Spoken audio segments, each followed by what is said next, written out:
Thank you for joining me today for another episode on the Anchored Messiah program right here on HRN Revive TV.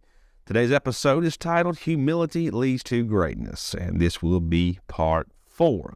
So just to do a little recap over the past few weeks, and this will probably sound repetitive, but we have been looking at the word humility, and we have emphasized just how important it is to genuinely walk in it as a believer in Yeshua. And as I already mentioned in past episodes, humility in a person is a quality or character that comes from the heart and nothing less. The Holman Illustrated Bible Dictionary again defines humility as the personal quality of being free from arrogance and pride and having an accurate estimate of one's worth. Also, Wikipedia writes this: the term humility comes from the Latin word humilitas, a noun related to the adjective humilis, which may be translated as humble, but also as grounded, or from the earth, since it derives from humus, earth. So one thing we've learned in the past sessions is that the word humus, humility, and humanity are in the same word family. For example, when we bow our heads to pray, prostrate ourselves to the ground, or kneel to the earth to pray, this would be a sign of humility to the elevated one, or a sign of submission by staying grounded. And of course, there's a lot of ground to be covered here based on how we apply it to our daily walk. And I'm sure that you could probably put together or glean a lot more from this than I have, but these are just some bits and pieces of this study over the past 4 episodes. But in this session, we will be looking at humility from a different perspective in regards to how we should apply it in our personal walk. First, let me say this: humility isn't something that we should be faking or pretending to have. It has to be genuine and nothing generic. It has to come from the heart and not falsely from the lips. Focus on the Family published an article, and the author writes this: regardless of how little or how much people know who he or she is, the humble person is truly free. And because the humble are free, they don't think less of themselves. They think of themselves less. In Proverbs chapter 27 and verses 2, it reads, let another praise you, and not your own mouth, a stranger, and not your own lips. One of Faith Life Study Bible commentators writes this: this proverb warns against self-promotion. It is better to remain humble and be promoted than to be presumptuous and be rebuked. When I read this, it made me think of something, and this may be a little off topic and not related to this subject, but when you're on a new job and you're around people who you have never met, you should never have to introduce yourself. And I know this is sometimes impossible to do, but we should sometimes allow what we do and how we behave to introduce who we are based on our conduct and our actions. Because people around you will always remember you by how you act or react, and most of all, how you present yourself. And this would say the same about our spiritual life as well, based on what type of fruit we are bearing. They will know us by the fruit we bear.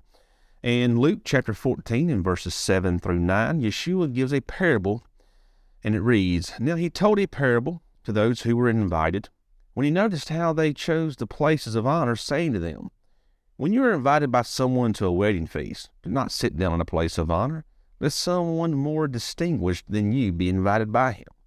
And he who invited you both will come and say to you, give your place to this person. And then you will begin with shame to take the lowest place. But when you are invited, go and sit in the lowest place, so that when your host comes, he may say to you, friend, move up higher. Then you will be honored in the presence of all who sit at that table with you. For everyone who exalts himself will be humbled, and he who humbles himself will be exalted. In this passage of Scripture, Yeshua is giving a call to humility to those who needed to walk in it. And he still gives that call to us today. In verse 10, it reads, speaking of the verse we just read, then you will be honored. The Faith Life Study Bible says this about that verse: in contrast to the shame of having to move from the place of honor to a lower place, a guest who chooses a less distinguished seat will be honored when the host elevates him or her to a better position. So, as I said in the last episode, being great in the kingdom isn't about having control or being elevated among others, but it's about serving others.